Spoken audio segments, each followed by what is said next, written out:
Hi everyone, it's your girl Anna and welcome to another Tootsie Blabber video. Today I have a very special guest. She's my dear friend. She's a professional doula, breastfeeding facilitator, childbirth educator. She's a mom of 2. Welcome dear Rosalia Pihlajasari. Hello Anna.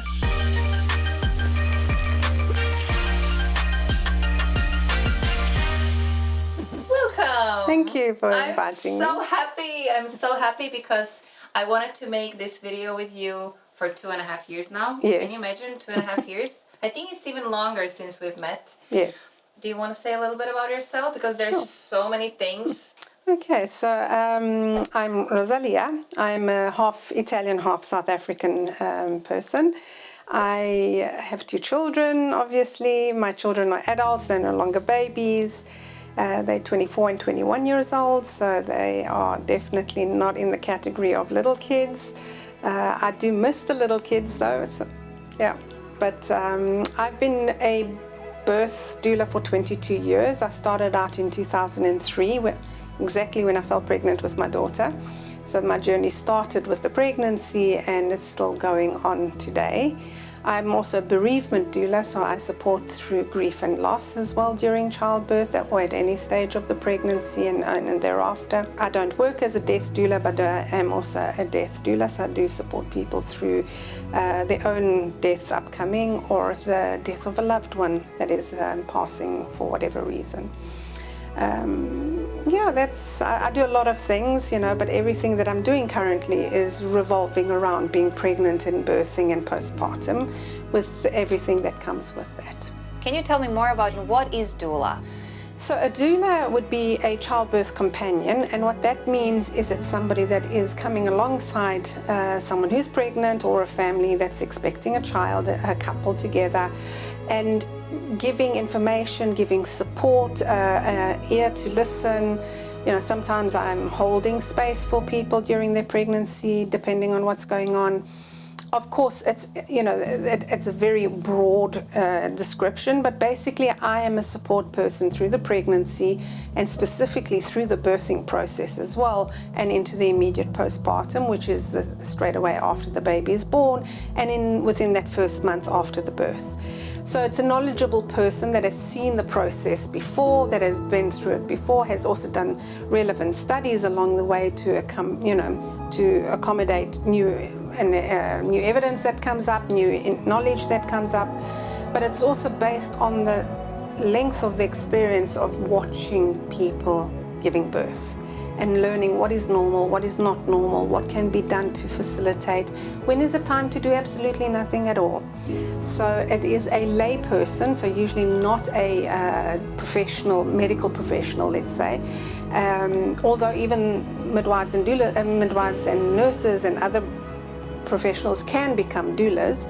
When you step into the role of doula, you are only as a lay person. So you're not doing anything medical, you're not doing anything that is checking baby. You are basically talking and offering physical support to the mom, to the birthing person.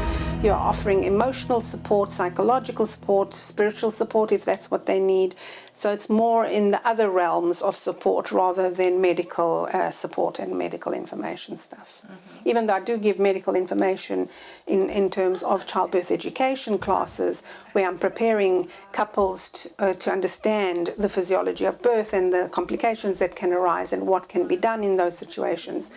That is obviously from a medical point of view, but I'm not doing anything medical myself to my clients.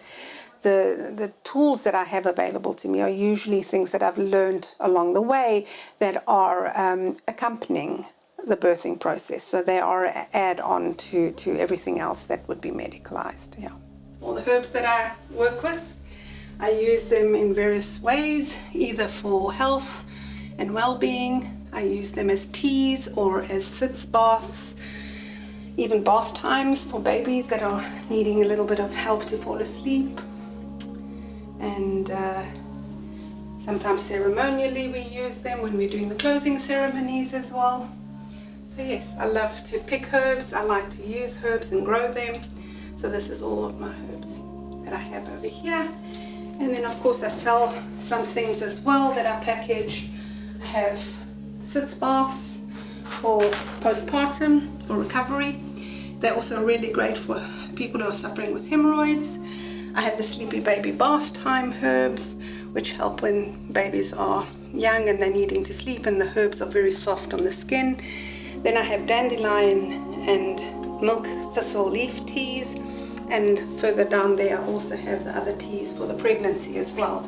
So over here at the bottom we can see I have alfalfa leaf tea, as well as nettle leaf tea, and the ever popular red raspberry leaf tea. And these are all herbs that are really great for in the pregnancy to prepare the body for the labor that is coming, and they all do a very specific job, and they all three are also great for postpartum recovery as well as breastfeeding.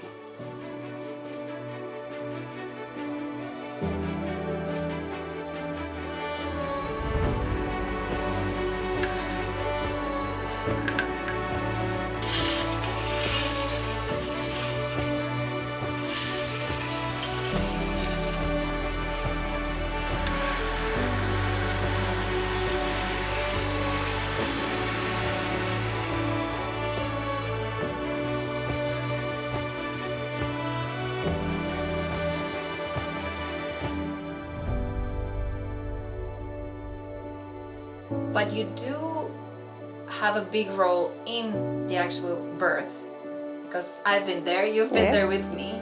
And when there's a time that something happens, let's say, because for example, we had that situation in my birth, then you can still advise in that moment your client to do certain things that maybe change the course of birth. Yes. So I'm there to advise them at different stages what would be the best use of the resources that we have available. If it's something physical that we need to change, like maybe positions, then I'm offering a variety of positions, saying this is what we might want to do now because this can help with this position of the baby. If it's a mental thing, then obviously we're doing something, either releasing fear or talking through something, or just reassurance and saying, yes, you can carry on doing it. So it depends on the situation that's happening. Obviously, then I can step up and I can offer alternatives to what is happening in that moment. Because from the experience that I have, I can say, okay, at this point, this would be really helpful for you because I see maybe this is not working. How about we try something else? Whereas when you're looking at parents, oftentimes they kind of do some preparation and then they get stuck in one mode and they forget about all the other options that they might have available to them. I'm there to remind them because I'm not taken up by the labor hormones, so my mind is still, on point and fresh. I can hold all of that information. I'm not expecting the clients to hold all that information. So I'm the bag of tricks that they have at the birth, basically. That's also another thing in Finland here. You can have both doula and your partner with you. Or somebody else of your choice, yes. In Croatia, for example, you can only choose one. So sad. What then? You just said that you're the one that is not under hormones, and so what would you do in that situation if someone would want to have a birth doula but cannot bring them to their birth? Like, how do they gather? Have you been in that situation where you've had a client but they couldn't have you at their birth? Yes. Well, we have the very real reality of Corona times, when the COVID was going strong and they were actually reducing the amount of people as support during birth. And in Finland, at some point, they actually reduced it down to nobody being present. And then they realized, okay, no, we can't do that. And they allowed one person present. But then we also approached the hospitals to say, look, the partner needs support too, so you need to allow the professional doulas in. So then they made a concession to allow the doulas in. But for that period of time where there was no doulas allowed in the hospital, I would labor with my clients at home for as long as possible and then say, now is time to go in. And then I'd walk them all the way up to the door of the hospital, and then they would go in and they would carry on the birthing process alone together. And then we would have a Zoom set up so that I would still be seeing what's going on, and I could give the partner then tips and tricks on what to do at this stage and what to do there. I have one recollection of a story where it was on Christmas Eve actually that the labor was happening, and we stayed at home. It was beautiful, it was snow outside, and then at some point I said, I think we need to go through to the hospital. We went through, I went all the way up to the maternity doors hoping that they would let me in, but they said no, only one person. Who you having, the husband or the doula? And the mom, we had already discussed the husband was going to go in. They went in, I went to the car, I put on my camera to put the Zoom going, and I'm waiting, thinking, okay, they're setting up, and then I get a picture of a baby in her arms already. So in the time it took me to leave the ward to get to the car, the baby was already born. So yeah, so that was wonderful. I was able to give support almost all the way to the end. And then she went in, she got into the bathtub and had her baby. Beautiful. When we're at the bathtub, you can also labor at home, right? Yes. If I would turn back time, I would definitely labor at home. Yeah. Because you can remember my birth changed the moment we entered the hospital. We entered the hospital. Can you tell us more about that? Because, of course, when you're a first-time mom, and I've had that information that it's good to birth at home, to to labor at home for as long as possible. To labor at home, but it was still like I had this kind of like inner, how do you say that, inner little voice that told me like, no, you have to birth in hospital, it's safer. What if something happens? Yeah. What if something happens? Can you tell us? If you're birthing at home, as in having birthing at home. Well, usually if you have a trained professional with you, like a midwife that is used to that, there are signs during a labor that the labor is progressing well or it's not progressing the way we're hoping. And things don't suddenly from one moment to the next go very wrong. There's usually some warning signs, and if you're well versed in birthing, you can pick up those warning signs. And so you'll get a warning sign where you start to think, okay, I need to watch a little bit more closely. The second warning sign, you start to say, look, I'm not happy with what I'm seeing. The third warning sign, you're saying, I think we need to now move to the hospital. And then you're making effort to get to the hospital at this point. So you're transferring out of home to hospital so that whatever needs to take place is happening in an environment where there is immediate support and care if needed. Very seldom do things happen that they're happening with no announcing. I'm not saying that it cannot happen. Of course it can happen, but it's extremely rare for that to happen. And then it happens whether you're in hospital or at home, and at that point time is of the essence, and sometimes there is not enough time to do anything. So that is a reality of birth, that birth is not a guaranteed outcome at any point. There's always the hope that everything goes well, that everything goes smoothly, but on some occasions things don't go smoothly and don't go well, and that is true both in hospital and at home. But with a trained and experienced caregiver, there's a lot of ease knowing that they can tell if things are going smoothly, and if need be, transfer with enough time before anything else is needed to be done. What is your experience with home births? Are moms, or generally families, because when you're birthing at home, you're surrounded by whoever is at home, usually your partner, kids, dogs, cats, whoever. Yes, your home environment. Your home environment. Are moms more relaxed birthing at home? What is your experience? Yeah. I would say that I have a lot of home birthing experience in South Africa because I worked with a home birthing midwife, so I've got a few hundred births at home under my belt. But I would say that yes, for the most part, moms are calmer at home because they are preparing for a home birth. They know they don't have the backup of an epidural or medical pain relief. So they know that they have to cope on their own and with whatever's available to them in the home. So their mindset is slightly different from those that are going to a hospital thinking, oh, well, if something is needed, I can just ask for it and it's given. So there's that important distinction to make between a person choosing a home birth versus a person choosing to birth in hospital.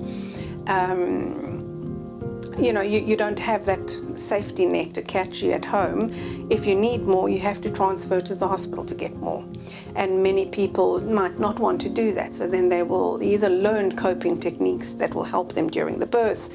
And then The home environment is a lot more comfortable for them. It's their home. They can choose to go to the toilet when and how they want to. They can go and get something to eat, to drink.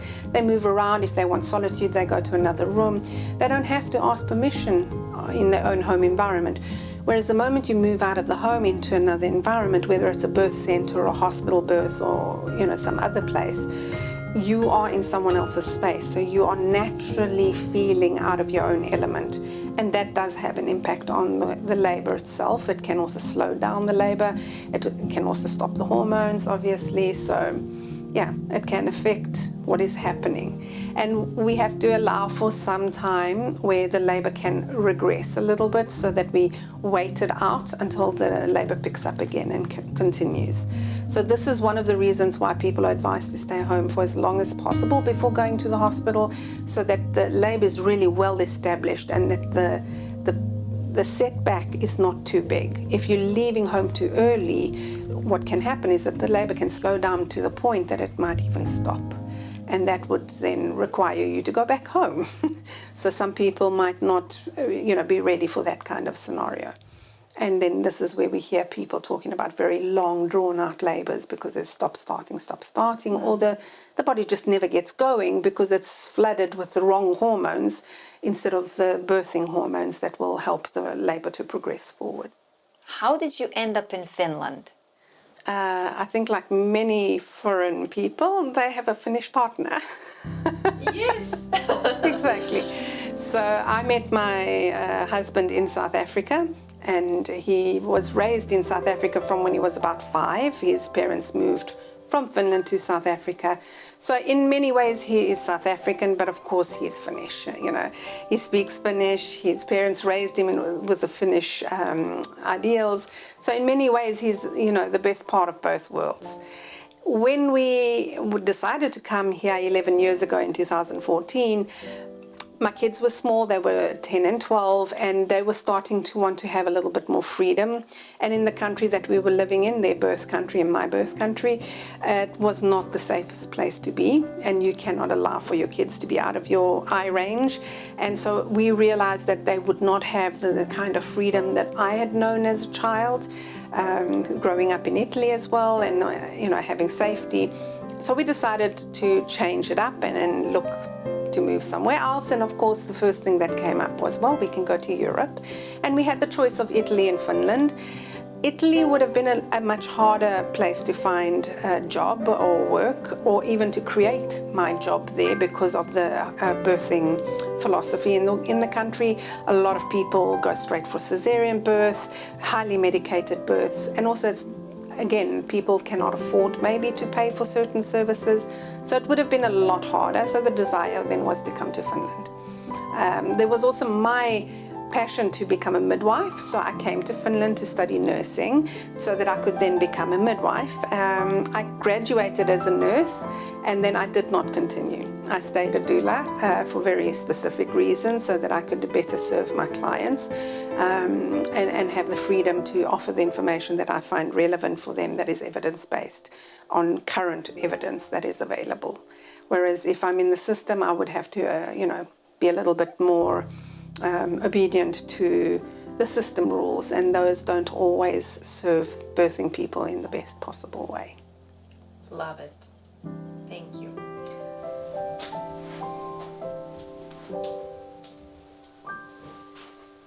My daughter sits here and she squishes this thing into the corner, and every time I come in here I'm forever pulling it out because she's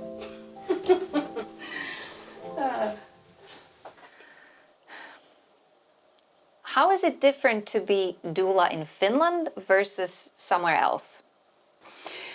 I think it's fairly okay and straightforward, easy in Finland, because the hospital system actually is very tolerant and accepting of doulas, and in fact I work very well with the midwives that I come into contact with.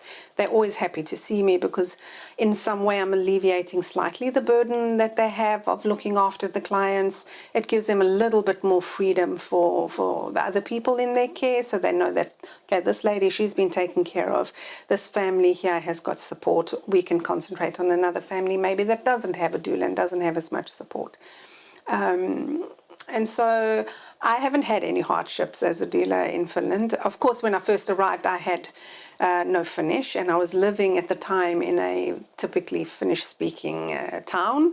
And I was told, "Oh, there's no way you're going to be able to, be a doula." And yeah, they didn't know me. You never say never to me, so I took that on, and I became a full-time doula basically, and I'm still doing this work. So yeah. And you're doing work fully in English, right? Yes, at the moment I work mostly in English. I do have Finnish clients, but we still speak in English because my Finnish is not that strong. I do understand everything that happens in the hospital in medical terms and stuff like that, but my conversational Finnish is not as strong. So to do classes, to do visits in Finnish would take a lot of time and effort from me. So then, of course, people will come to me usually with English skills so that we can converse in English. And of course, if they come in Italian, I speak Italian. So yeah, I do have a very large international client base, but I also have Finnish clients as well that come to me. How come Finnish clients choose you among so many Finnish doulas? Of course, you're the best because you're my doula. But Thank you. I just want to know because I think partially because of my experience, partially because maybe what I'm offering is what they're looking for. I do work slightly differently from typical doulas in the sense that I get to know my clients really well. That means I'm spending a lot of time with my clients. I'm seeing them many, many, many times before the birth so that we have this relationship of trust. So basically they are buying what I'm selling. And it's quite a package. So it's not. I'm not everybody's doula. That's for sure, and I'm proud of that because everybody should have the doula that they feel most comfortable with. But for those that want me, they're getting quite a package with me. So absolutely, yeah. We got a couple therapist. We got you really you made such a big impact on our family. And yeah, it was just amazing. That there's also one thing, you're not taking clients right at the end of their pregnancy, right? No. So they always, Yes. when they hire you like. So I'm usually fully booked out months and months in advance. Like at the moment, I'm currently booked out until the end of February. So repeating clients, or clients that have had a baby with me before and are now pregnant again, they usually phone me up when they've just peed on their stick to book a space because they know that I can actually get booked out quite quickly. I don't take people beyond 30 weeks of pregnancy, and even that is a push. I like them to come maybe at 20 weeks already, but the earlier the better. So I have clients signing up anywhere from 4 to 6 weeks onwards. The more time we have together, the better we have to prepare, the better we get to know each other, the more comfort there is. And when the birth is happening, I'm not a stranger in that space. I'm someone that you've had tea with, that you've had a meal with maybe, that you're comfortable. We've talked about all sorts of topics. We don't need to do anything during the birth except, give you the support that you need. If I don't know the person so well and I've only seen them a couple of times, it's a little bit awkward to walk into this very intimate space. And I think that's also what stops a lot of people from getting a doula is they think, oh, why would I want to add another person to my space? I'm not another person in that space. I'm a friend, I'm a support person, I'm a substitute mother figure for some people in that space. And that can only happen through getting to know people well. So that's why I tend to not take on people at the end of their pregnancies. Also because I'm trying to prepare their body to go into labor and to work well in their labor when the labor starts.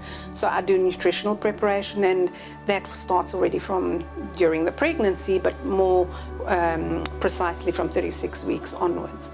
So I would never take anybody beyond 36 weeks on as a client because it doesn't give me enough time to prepare for the labor and the birth that's happening 4 to 6 weeks later.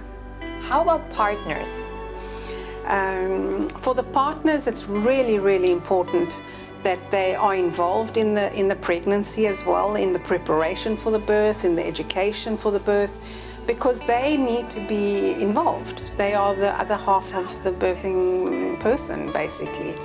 A lot of people are worried that, if you have a doula, then what's the role of the dad? Exactly that, the role of the dad. They are a father, a partner, a lover, a confidant, a friend, you know, that all stays. I can't take that role on. I add on a role to the mother and the father or the birthing couple, so that they have additional, more support. I often talk about how we expect the partners to become these birth coaches. And for many men especially, they've never been in a birth before, their own first birth with their own child. Yet we expect them now to have, you know, the training to support someone in birth. Most women wouldn't know how to support another woman in birth, but they've at least got the instinct of what to do to support. How do we expect that to come up from the men? So I'm often saying I want the dad to be a dad, I want the dad to be the supporter, the lover, you know, all of that, and I'm giving support to the couple. I'm offering dad tools so that he can help the mom more. I'm offering information so that he can help with making the decisions or feel confident when he says, no, this is what we've decided, to the medical staff. So I'm not making decisions for them. I'm just presenting options and giving them, you know, the good options they can choose from. And then it's up to them to, you know what they want from that point on. And then I'm there to support their decision, whatever that decision is. I don't have to necessarily agree with their decision. I'm there to support their decision because I know they've been given information. They've made that decision in awareness of the pros and the cons. And I'm there to just be backup for them as well. So that's also one of the reasons why you want to meet clients, not just the laboring woman, of course, but also the whole family. Yeah. So if there would be kids, you're also talking with them, right? Yeah, I like to be in the kids' space so that they see me because, of course, I want them involved. You know, in a home birthing situation, the kids are at the home. And so they are needing to be prepared for what's going to happen in the home. And they would be more comfortable if they've seen me a few times, obviously, rather than me just pitching up in their house out of nowhere when the mom's having a baby. So it's really nice to have my own kind of relationship with the kids. I love kids, so for me, if they're making noise, it doesn't matter. I just, you know, move around them, talk around them. I think the parents are more stressed that the kids are not behaving, but to me, it doesn't matter. You're so used to it. Yeah, and that's what kids do. It's normal, so I'm not expecting the kids to behave any differently from normal. We first time met because me and my husband, we came to Positive Birth meetups. They're organized here in Helsinki by you and your nest. Can you tell us more about that? Sure. So I belong to an international doula collective. We call the Nest Doulas, and we host a monthly gathering for expectant couples where we have a different topic every month, and we're trying to educate the public about what they need to know about childbirth in Finland, specifically giving birth in Finland. So we have these positive birth meetups that happen once a month.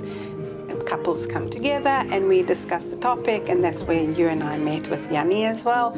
You heard me talking there, giving advice and stuff, and then you approached me to want to do an interview to see if we were a match as a doula couple.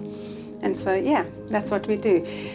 The idea is that we're offering these topics so that people can get a little bit more information than what they currently are getting, because there's not any formalized childbirth education in Finland. So we realize that especially for foreigners, there's a lot of apprehension when they're coming around to giving birth in Finland. So we're hoping to give them a little bit of an insider's view of what to expect, and at the same time to give them a taste of, you know, childbirth education in a way, so that they walk away with a few more tools that are helpful. So we have topics like, you know, what is the physiology of birth? What does a normal birth look like? What are some of the interventions like induction? What does that mean? What is the process of induction? Pain coping practices and pain management with medications, and we give the pros and cons of those things as well.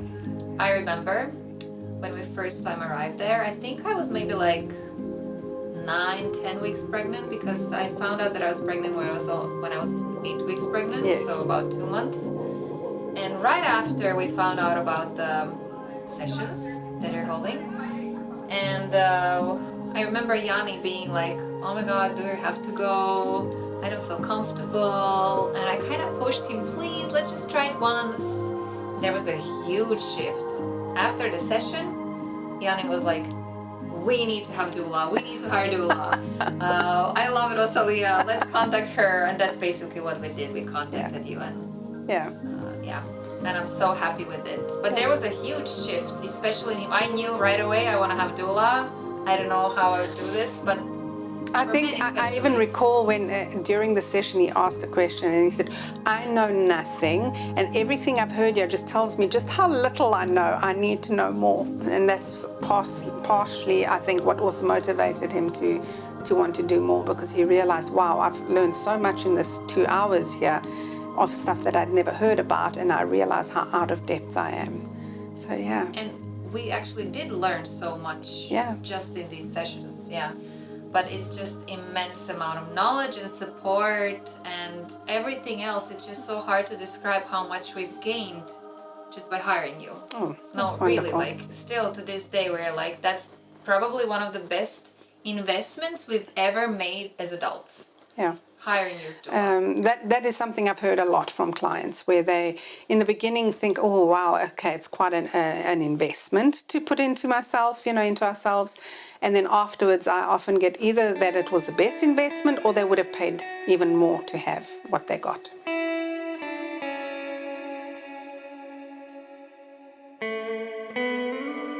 And can you maybe share more about Motherhood Talks? So still part of the Nest Collective, we have these motherhood talks, which are geared for moms that have had their babies from about 1 month. We don't want them coming too early. We want them resting in the early postpartum. So about 4 or 5 weeks onwards until up to a year, or at least until the child is more mobile. And we have a topic every week. So this is a weekly gathering from 12 till 2 on a Wednesday, where moms with their babies come. We have tea and coffee available and snacks.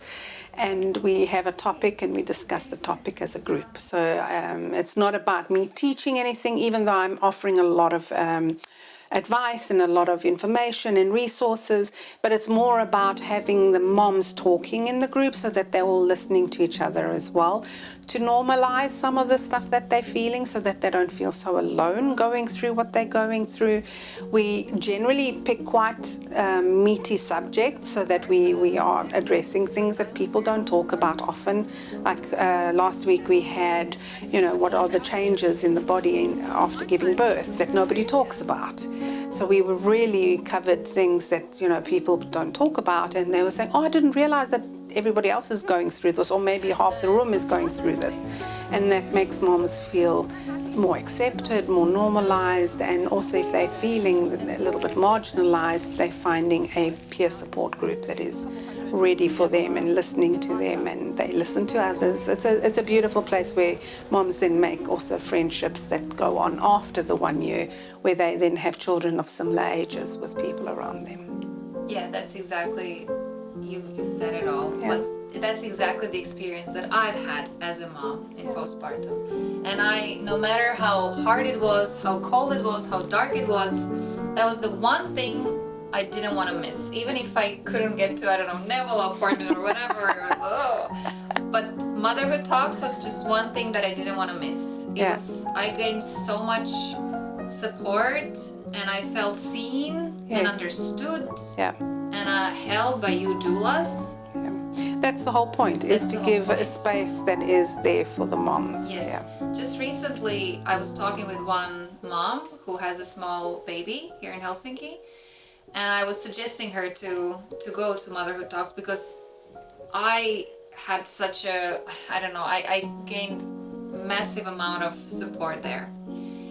And her biggest worry was like, my baby is crying so much, I just don't feel comfortable coming.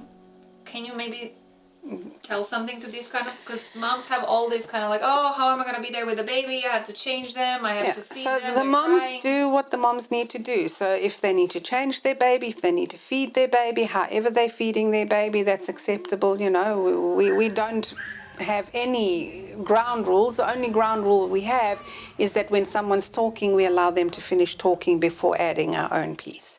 So it's usually that everybody has a space to voice whatever they need to voice. The only people that are allowed to talk continuously are the babies. That we don't change. The babies are crying, they're babbling, they're talking. Sometimes there's a bit of a concert going on with all of them doing it at once, but we talk above that. So, it doesn't faze any of us. We're not there to have a perfect group where everybody's sitting still and quiet and babies are behaving. Babies are behaving like they should be. They're behaving like babies. We're not trying to have this perfect model-looking scenario. It's messy. We have moms all over the floor, babies crawling here, babies playing with toys over there, babies crying over there. So everybody is welcome because everybody will be going through some level of this chaos together. And that's acceptable to us in the group. Yeah. And it's a fantastic space. Yeah. It's very modern, Yes. It's central, it's comfy. It's comfortable, yeah. It's really, really nice place to go. Exactly. And spacious, so you can also go to another room if you need to. Exactly. There's toilets, there's also a changing place for the baby, there's kitchen, baby chairs for those that have started eating solids and parents can feed them. So yes, this is a group for birth givers, obviously, not for the whole family. It's just for the moms and the babies. It's just for the moms, yes. And that's wonderful because we had a lot of times topics how our relationship with our partners changed because that's also massive. Yes. And I've heard often from moms that these things are also taboo. Yes. But or they might not open up if their partner's there, And then also sometimes we're talking about sexuality and intimate stuff. So we want them to be comfortable and have the ability to just bare their soul, basically, and be witnessed and get, support and advice if necessary. Mm-hmm. So oftentimes we're referring to specialists if there's a specific thing going on, or just broadening the mindset of the people. Like, for example, sometimes we're talking about parenting styles, and then we introduce different concepts like aware parenting and then conscious parenting. So that gives them something more to look at and another viewpoint to focus from. Because otherwise, essentially what we've done is we've recreated the village for these moms. Yes. And that is what we're trying to do, even with the positive birth, is to have the village mentality where everybody's helping everybody else and that we are there standing in support of other people. Yeah, that's so beautiful. I remember some parents, I met them at the positive birth meetups and then later on in Motherhood talks. Exactly. And now they're friends. Yes. Beautiful. And also it's okay to stay silent in those meetups. Yes. If someone doesn't want to say anything, they don't have to partake. They're just listening. Okay, now let's switch to a very sweet topic to me and interesting, to my birth. Yeah. How do you see my birth? How do you describe it? Do you remember it even? You've had so many births. Do you remember actually your births? I do remember every birth that I've been part of.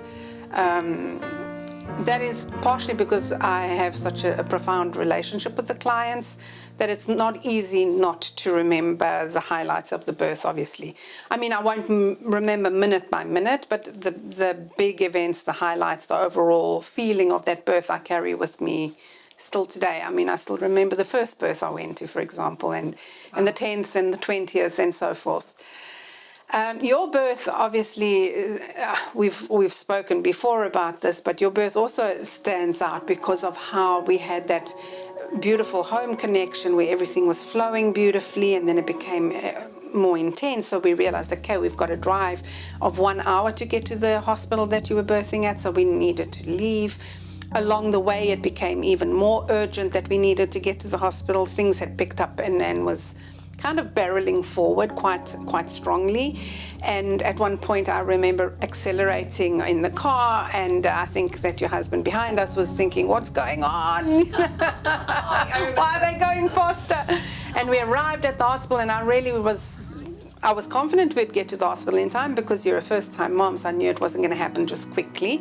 But you were very much in the throes of wanting to give birth in the back of the car. I remember I needed to poop so bad. Yeah. And you were like, oh, that's it. And I just said to you, breathe. No matter what you're doing, you're just going to breathe. And we got to the hospital, and the contractions, they were one on top of another. They were strong. They were powerful. And then there was this immense shift as soon as we walked through the doors. Literally, you walked through the actual physical front doors of the hospital, and everything just went vroom. Everything just slowed down, stopped, went on hold.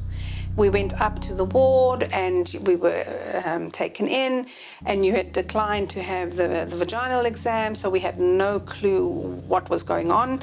But from what was going on outside, we could see that nothing was going on the outside. So we were taken through to the room, and labor started to pick up again. Slowly, things started to progress again, but it took a while for us to get there.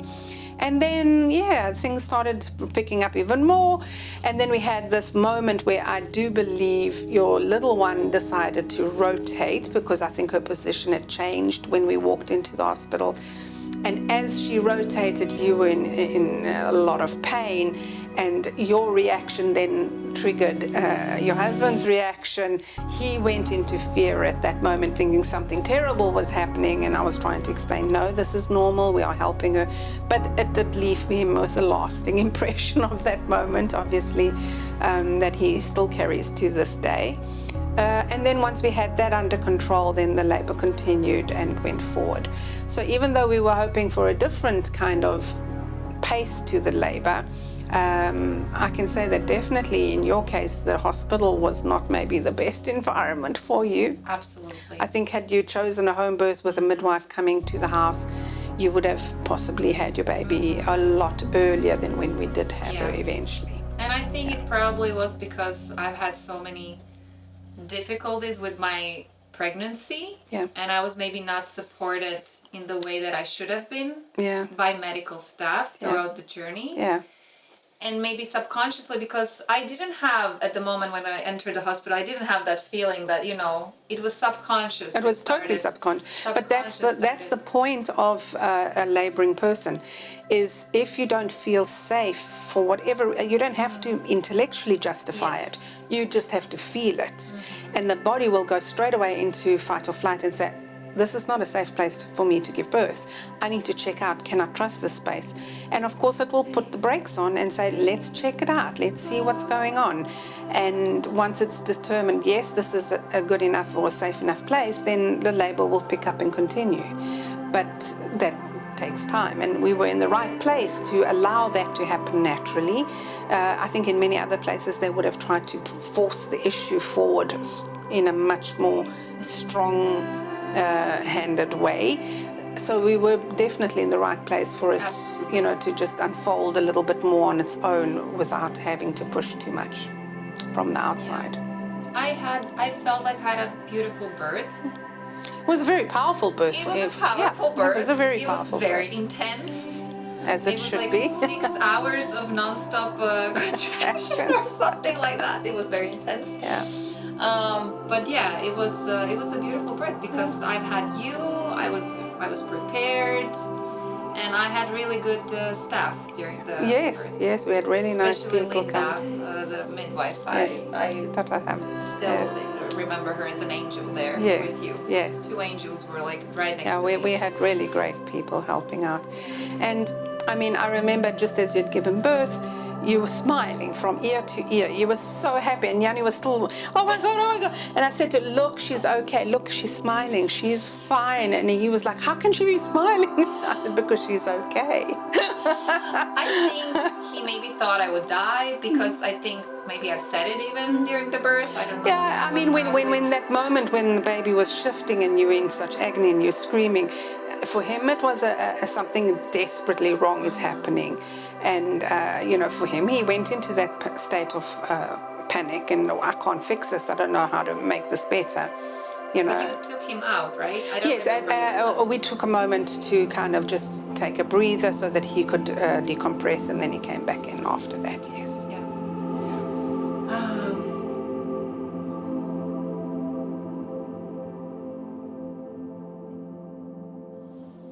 What would be your advice for first-time families here in Finland? So that's a really intriguing question, because a lot of first-time parents feel that they want to do it on their own because, this is their first baby, and they think, well, let's see how it goes the first time round. I've heard this said many, many times. Let's see how things go first. And they don't realize that birth, is you don't get a do-over on that birth. That birth is going to be the way it is, the way it unfolds. It's not like you can say, oh, well, I don't like it. Can we do a retake? There's no retake. It's a once-off. It's an original. And oftentimes they will then go through that birth and then afterwards say, we should have had a doula. And then they get a doula for the second birth. So that is the one thing that I want people to understand, is that every birth is special. Every birth is unique. Every birth deserves the right kind of support. You shouldn't have to first go through a birth to see how it goes. You may be lucky that everything goes on just well and fine and that, there isn't anything going on. Or you may not be that lucky, and then some birth trauma is created, which then makes it even harder for you to think of having a second birth, or terrified of having second birth. And then, of course, oftentimes that's where they do go and get a doula. So my advice to first-time parents is to treat your first birth as your only birth. Even if you are planning other kids, every birth should be done as the one and only that you're doing, so that you give all of your energy to it, all of your support into it, and all of your investment into it. A lot of people say, but it's a huge amount of money. I said, yeah, but there's many things that you buy for the baby that they hardly even use. Consider not buying those things and putting that towards a doula fee. Consider getting family involved with gifts in forms of gift vouchers for the doula to, pay off the doula so that you don't have to carry the burden. But whatever you do, don't discount the doula experience at the first birth. We paid in installments. Yeah, you can pay it off, yeah. Exactly. And the idea is that if everything is going well, the doula is not doing very much. She's just holding that space, protecting that space, allowing the couple to carry on doing what they're doing. So the doula, I often quote Montessori because I'm a Montessori directress as well. So Montessori used to talk about how the directress, in order for the child to be more, she has to become less. And it was a concept that I really thought applied well to the doula. The really good doula, when everything is going well, she needs to be less, because then the mom is shining. The couple is doing it and they're shining. The only time that she's called into action, the same way as the Montessori directress, is to show the way so that the child can follow or the parents can follow and carry on doing. So it's about enabling people to be able to reach their full potential in a safe environment, in a controlled environment where they are nurtured and protected in that space. Is it okay to hire doula when you know that you're going to have a C-section? So I do support clients if they're having an elective cesarean, for example.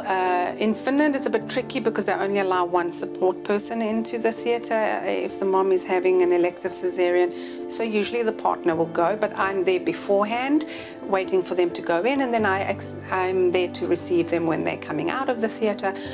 If the dad comes out with a baby, then I'm doing, support with the dad and getting him to do skin-to-skin with the baby. And then as soon as mom is released and back into recovery, then we're doing skin-to-skin and breastfeeding with the mom straight away. So even with cesarean births, there is a role for the doula as well to be there in support. Remember, there's also the whole pregnancy to get through before you're having a cesarean, so there's also the support in that way. So you've had a VBAC birth yourself, right? VBACs are my go-to because VBAC is a vaginal birth after cesarean, and I've had my own VBAC with my daughter. I had an emergency cesarean with my son during the pushing stage of my labor. So for me, the preparation of the pregnancy and then having the VBAC in water 21 years ago was a huge catalyst to why I am the doula that I am today. And when I was working in South Africa, I worked with a midwife and we did a lot of VBACs, and we were known as the VBAC queens, because if you wanted a VBAC, you came to us because we understood the mentality that goes with the doubt of having had a previous cesarean and can I do it again this time round. So I love supporting moms that have had a cesarean and helping them then on their journey towards having a trial of labor for a vaginal birth after cesarean.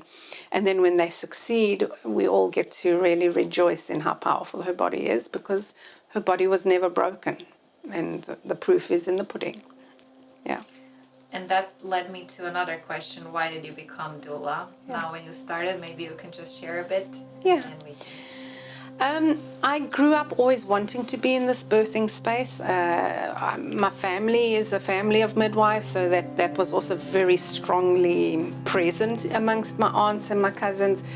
And for me, it just felt natural. This is what I wanted to do. I wanted to be in that space. I remember I was 18 when my cousin had her first child, and I remember she needed to have an induction, and we went to the hospital, and I walked up and down the hallways with her. I was like trailing behind her and her partner. There was my cousin who was a midwife as well with us, so we were her doulas, even though we didn't have a word for it. And I remember loving the energy of that space and you know, knowing that life was coming and hearing that baby crying, and I thought, this is what I want to do with the rest of my life. So there was a desire from when I was very young to be there. I would say that the desire stemmed possibly already when I was a little girl, being raised by my grandmother, who in her own way, I suppose even through her own grief, she had had multiple losses. She would talk to me about the babies that didn't make it. So she would talk in a very matter-of-fact way. She wasn't hiding anything from me. So I remember even at the age of 4 or 5 listening to my grandmother talk about her losses and having such an empathy and a desire to want to have been there to support her in her losses. So I think that the primary start was with the fact that I'd witnessed the loss my grandmother felt for the babies that she didn't have in a way that wasn't hidden from me, even though I was a little girl.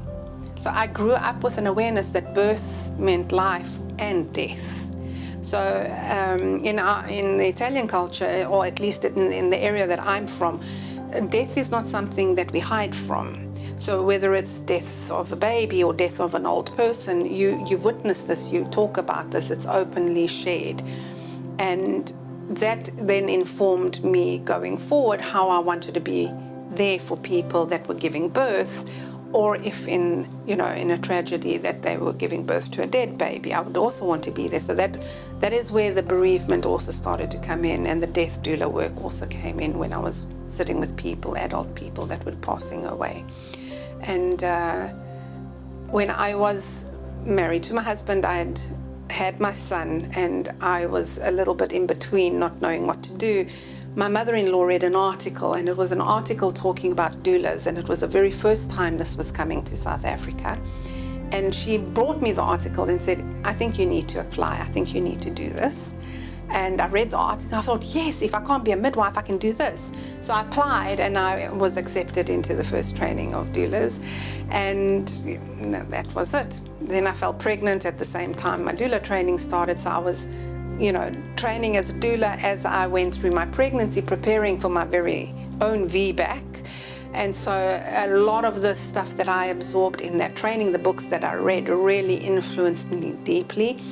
And I think one of the things that really, truly influenced me at a very, very, very profound level was Pam England's Birthing from Within.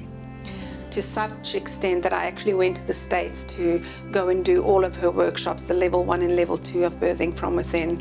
I brought her to South Africa. I did a level 1 facilitation training in South Africa of Birthing from Within.